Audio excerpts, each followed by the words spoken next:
Estamos en nuestro bloque de entrevistas.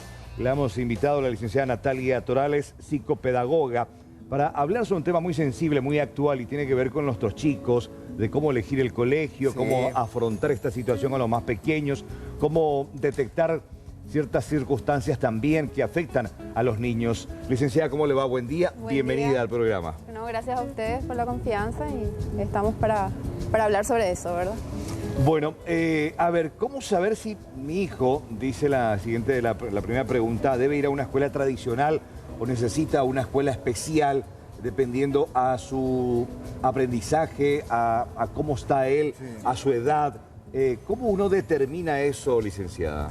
En realidad hoy en día la inclusión escolar ya es un hecho, ¿verdad? Ajá. O sea, cualquier institución debe estar abierta a cualquier niño sin ninguna distinción de género, raza, situación económica o algún tipo de necesidad educativa específica. Pero usted sabe que eso dice la ley, pero en el hecho en sí, en la realidad diaria no es tal tampoco. Estamos, o sea, todo lo que es la inclusión es nueva, ¿verdad? Entonces, cada vez estamos un poquito más capacitándonos como para que se pueda dar esa real inclusión. Los docentes también están en ese camino. Es cierto, cuando hay alguna dificultad en el niño, el terapeuta es el que hace, ¿verdad?, de mediador entre qué colegio es el mejor, ¿verdad?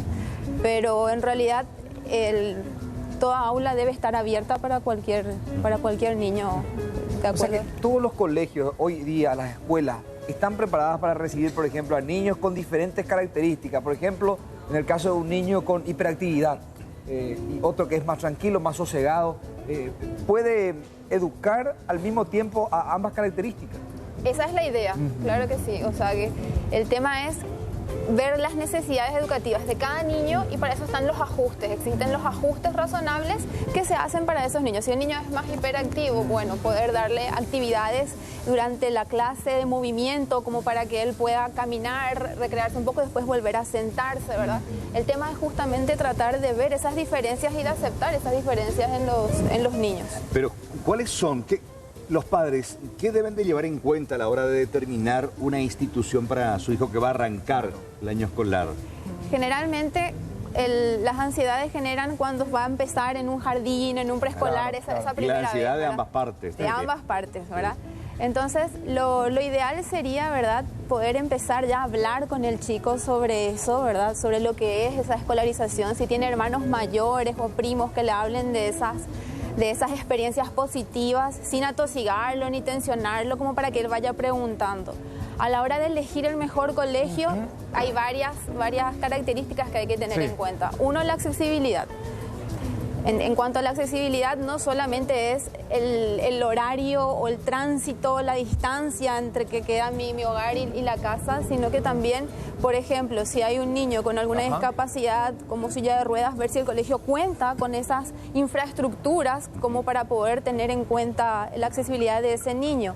También hay que tener en cuenta si es que tiene alguna discapacidad o no o alguna limitación en su aprendizaje, entonces ver si el de doble escolaridad o un colegio bilingüe es lo adecuado o no para ese niño, ¿verdad?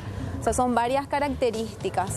Y cuando el niño va a empezar generalmente para el jardín y el preescolar, lo que se aconseja es que el niño sea partícipe de esa elección. O sea, si van a buscar los colegios, que el niño vaya, conozca. Que participe. Que participe de forma activa. Sí, porque ahí, discúlpame, Diego, están esas entrevistas que se le hacen a los padres antes de la inscripción. Sí. Entonces se recomienda que el chico participe en ese proceso de elección y de entrevistas también. Generalmente los colegios tienen agendados días de visitas, entonces los padres deben de preguntar eso, si hay un día donde el niño pueda visitar el colegio y vean, por ejemplo, ya las actividades que va a hacer, jueguen con ellos en el recreo, en el patio, le muestren el comedor. Entonces el niño es partícipe de eso y se va anticipando, ¿verdad?, a eso y ir motivándolo de esa manera. Licenciada, un chico comienza el preescolar, en algún caso el primer grado, pero cortar ese proceso en el segundo o tercer grado y cambiarlo de colegio, ¿cómo afecta esto al niño, por ejemplo? Hay que ver el por qué el cambio de colegio, ¿verdad? Hay que ver las circunstancias. A veces, bueno, el colegio no se adecuó a esa necesidad, entonces el cambio es necesario. Sí. hay que ir hablándolo. Generalmente hay un periodo de adaptación otra vez en ese niño que hay que ir acompañándolo, pero eso pasa, ¿verdad? Los cambios de colegio generalmente son o por circunstancias económicas o por una mudanza o porque el colegio en realidad no se adecuó a esa necesidad del niño, ¿verdad? No llena las expectativas de los padres, ¿verdad? Entonces ahí es que hay que ir hablando con los niños. A veces lo afrontan bien, a veces no, porque ya generaron compañeritos, ya una pertenencia. Viene el bajo rendimiento después también, que se repercute en las notas. Sí. En ese cambio brusco de dejar todo un grupo con el que ella comenzó preescolar y al tercero o cuarto migra, como decías vos, licenciada, por distintas circunstancias. Y el otro tema que también sucede cuando uno trata de buscar la mejor educación para el hijo, ¿no? Ese es el objetivo del padre, y si tiene algunos recursos, mejor todavía. Doble escolaridad, lenguas. ¿Qué pasa si el papá está enamorado del colegio, pero al chico no le gusta, por ejemplo? Hay que ver, sucede. Sí, sucede. Entonces hay que ver el por qué no le gusta al chico, ¿verdad? Hay que indagar, el padre tiene que inmiscuirse un poquitito en lo que es el contexto escolar para ir viendo por qué de no esa adaptación. Si es en la edad de nivel inicial, que empiezan recién el colegio, hay un periodo de adaptación, o sea, no todos los niños se adaptan de la misma manera. Entonces es un periodo de 1 o 2 meses, ¿verdad? Donde de por ahí, bueno, un compañerito fue a otro colegio y él quería irse con ese compañerito, entonces de por ahí está la no aceptación, o por ahí no le gustó el primer roce con la profe, pero después se van limando asperezas, ¿verdad? Entonces hay que ir viendo el porqué y darle ese tiempo de adaptación de 1 a 2 meses.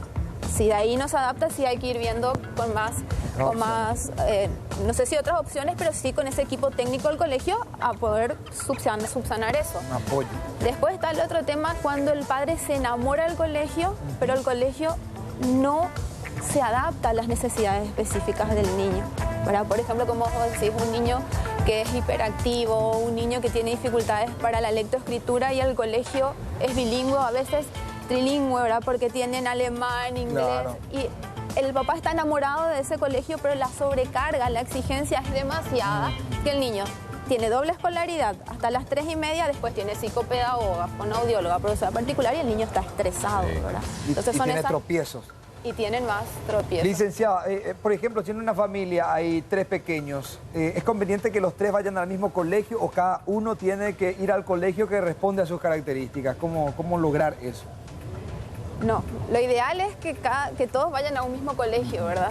Entonces, porque como yo te digo, cuando hay diferentes características en los niños, es el colegio el que tiene que tratar de ir ajustándose a las características del niño. No es que el niño deba ajustarse. Otra cosa son los límites. Los límites y las normas las tienen que cumplir. Claro. No estamos hablando de no poner límites, normas, la disciplina.